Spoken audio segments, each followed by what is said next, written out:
Evo ga, Isuse. Isuse pada.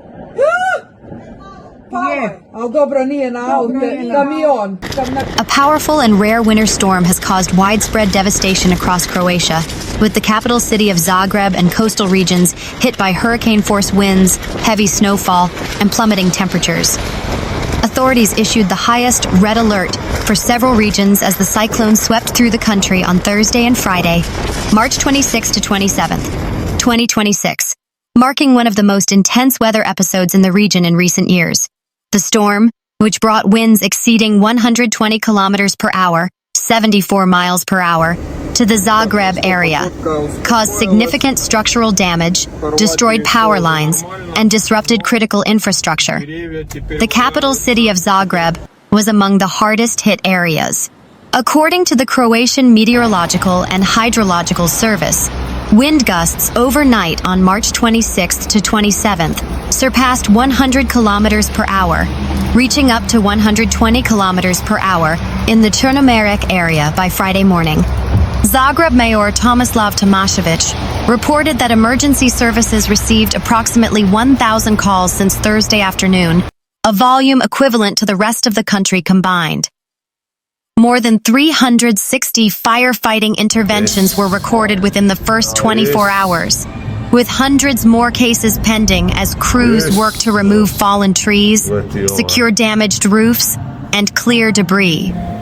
Numerous cars and buildings were damaged, including the roof of the Dražen Petrović Sports Hall, home to the Cibona basketball team, which sustained heavy damage with water infiltrating the arena.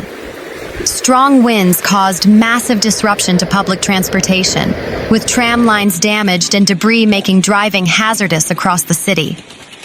The State Hydrometeorological Institute declared a red alert for the regions of Zagreb, Rijeka, and Gospić due to the extreme danger posed by the weather. The cyclone, which caused a sharp drop in temperatures, also brought intense snowfall, causing blizzard conditions in higher regions and heavy rain in others.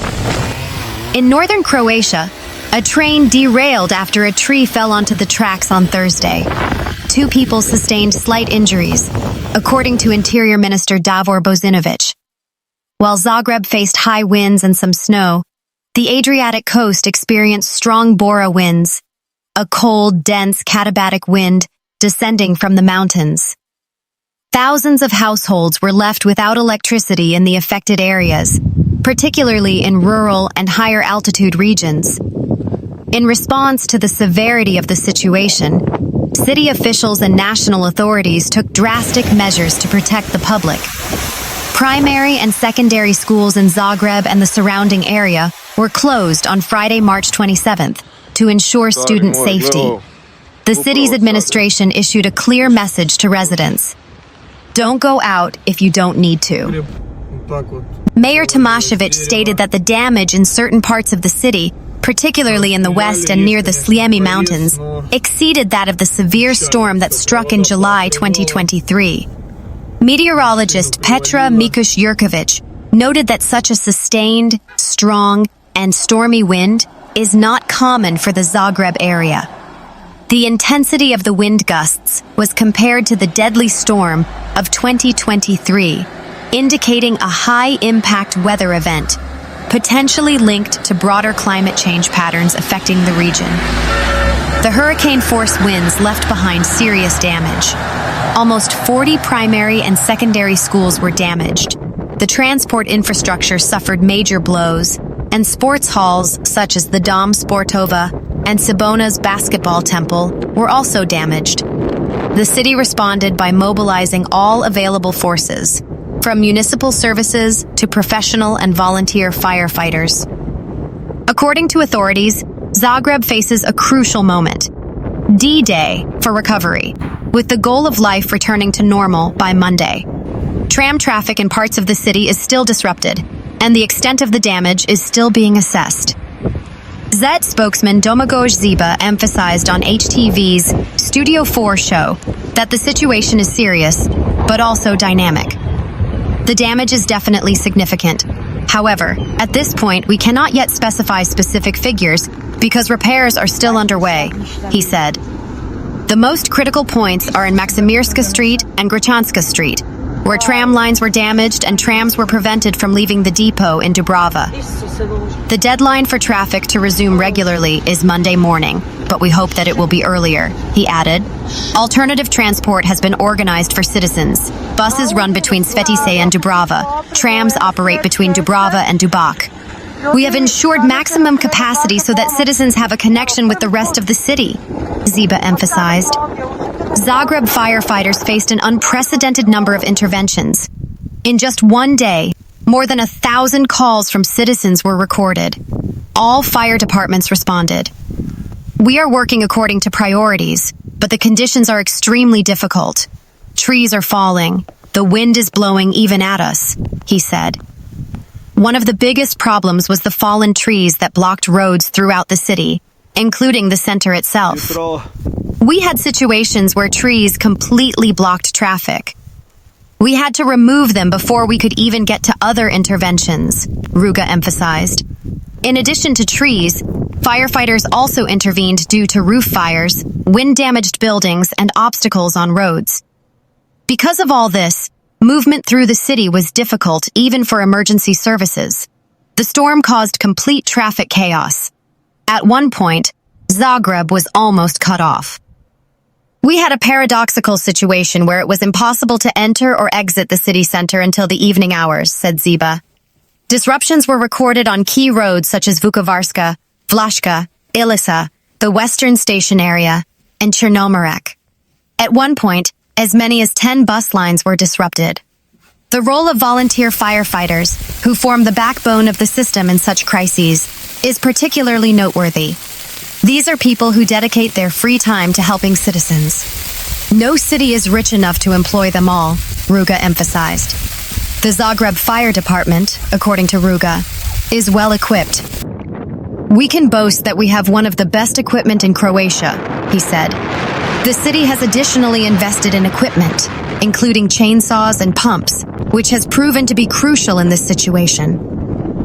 Dozens of Zagreb roofs were damaged, pieces of facades flew off buildings, metal sheets from roofs, strong winds carried bins and containers, chairs from catering establishments in all directions, and it was very risky to walk or drive through the city.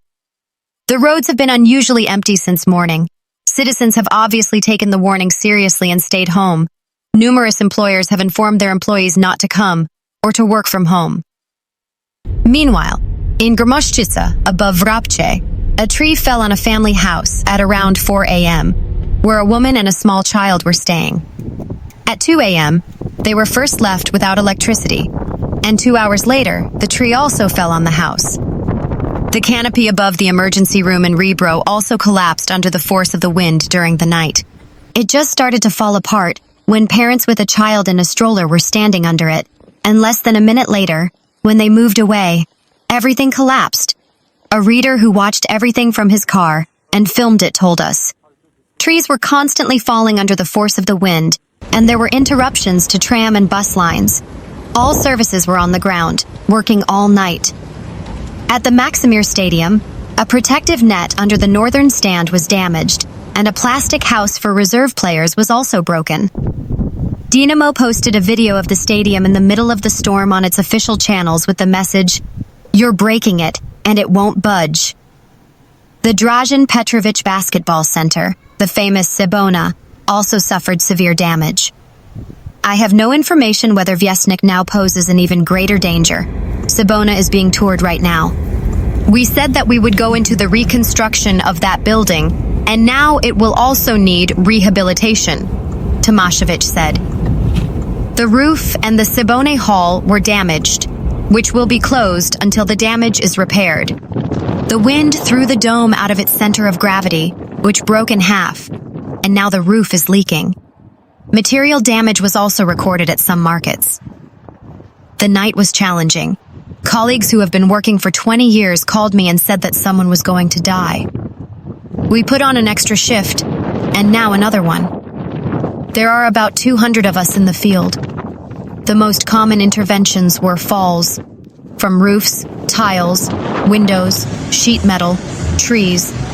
After that, there were several fires.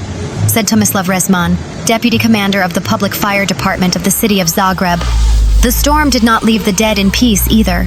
The trees were toppled by the force of the wind and fell on gravestones and cemeteries.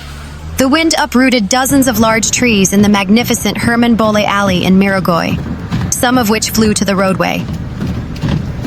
A powerful Mediterranean cyclone, colliding with frigid Arctic air, has dumped record-breaking snowfall across the Gorski Kotar and Lika regions, while hurricane-force Bura winds have effectively cut off the Adriatic coast from the rest of the country.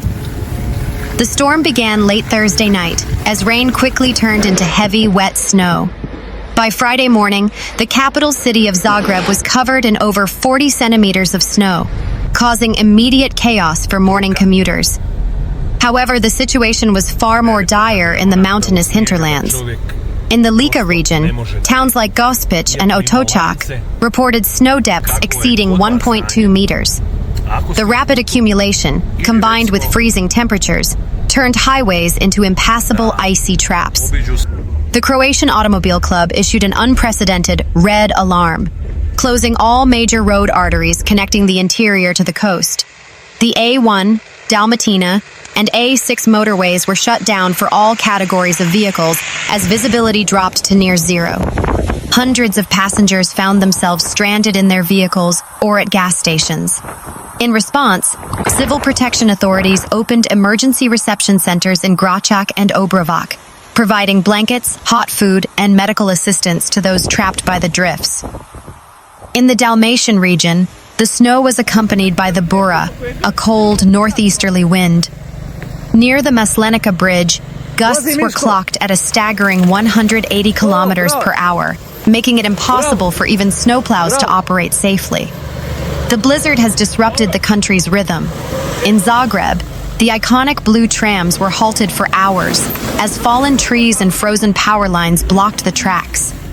In rural areas of the Dalmatian hinterland, Zagora, and the islands, the weight of the snow and the force of the wind snapped electricity poles, leaving thousands of households without heating or light. Schools across several counties remained closed on Friday, and many businesses encouraged remote work as the government urged citizens to stay indoors unless absolutely necessary. The Croatian Mountain Rescue Service, HGSS, has been the backbone of the emergency response. Using snowmobiles and tracked vehicles, rescuers have been reaching isolated hamlets to deliver medicine to the elderly and transport pregnant women to hospitals. The conditions are some of the toughest we've seen in a decade, said an HGSS spokesperson. In some places, snowdrifts are 3 meters high, burying entire front doors of houses. According to the Croatian Meteorological and Hydrological Service, DHMZ, the peak of the storm has passed, but the danger remains. A polar vortex effect is expected to keep temperatures well below freezing for the next 72 hours, leading to a high risk of black ice. Flood warnings have also been issued for the coming week. As the massive snowpack begins to melt, rivers like the Sava, Kupa, and Korana are expected to rise rapidly, posing a secondary threat to the regions of Karlovac and Sisak. As the snowplows continue their 24-hour shifts to reconnect Croatia, the event serves as a stark reminder of nature's power. While the winter wonderland scenery may look picturesque in photos, for the people of Croatia, this week has been a grueling test of infrastructure, patience, and national solidarity. Meanwhile, the most harrowing incident occurred on the A1 Motorway Dalmatian, near the Sveti Rok Tunnel. At approximately 3:45 a.m. on Friday, visibility dropped to less than 5 meters within seconds due to a sudden snow squall. According to the Croatian Interior Ministry, MUP, a heavy-duty truck from a neighboring country jackknifed across all 3 lanes after hitting a patch of black ice. What followed was a terrifying chain reaction. Over 20 vehicles, including passenger cars, 2 intercity buses, and a delivery van, plowed into the wreckage. The sound was like thunder that wouldn't stop, said Ivan R., a survivor who was traveling from Zadar to Zagreb. We couldn't see the car in front of us, only the glow of red brake lights, and then the sickening crunch of metal. People were screaming in the dark, and the wind was so loud you couldn't hear the person next to you. While the interior faced suffocating snow, the coastal approach near the Maslenica Bridge saw a different kind of terror. The Bura, a notorious cold wind from the northeast, reached gusts of 195 kilometers per hour, flipping high-sided vehicles as if they were toys. A tragic accident was reported when a van carrying a local sports team ignored the red alarm closure signs. The wind literally lifted the vehicle off the tarmac, slamming it into the safety barriers. Miraculously, there were no deaths in this specific incident, but the rescue operation took 6 hours as cranes could not be deployed in the hurricane-force winds. The accidents have left thousands of travelers stranded. With the A1 and A6 motorways closed in both directions, petrol stations like Makola and Zir have turned into makeshift refugee camps. Dozens of cars were abandoned in the middle of the road as they ran out of fuel trying to keep their heaters running. Police are now working to clear these ghost cars so that snowplows can pass. The Croatian Meteorological and Hydrological Service, DHMZ, explained that this was a perfect storm. A low-pressure system from the Mediterranean met a massive block of Siberian air. The density of the snow was the primary killer, explained meteorologist Dr. Marko V. In the Gorski Kotar region, we saw 20 centimeters of snow fall in a single hour. No amount of salt or plowing can keep up with that rate of accumulation. When you add the ice-forming temperatures, the roads become skating rinks. The Croatian Motorways Company, HAC, defended its decision to close the roads, stating that many drivers ignored the bans, leading to the pileups that eventually blocked the path for emergency vehicles.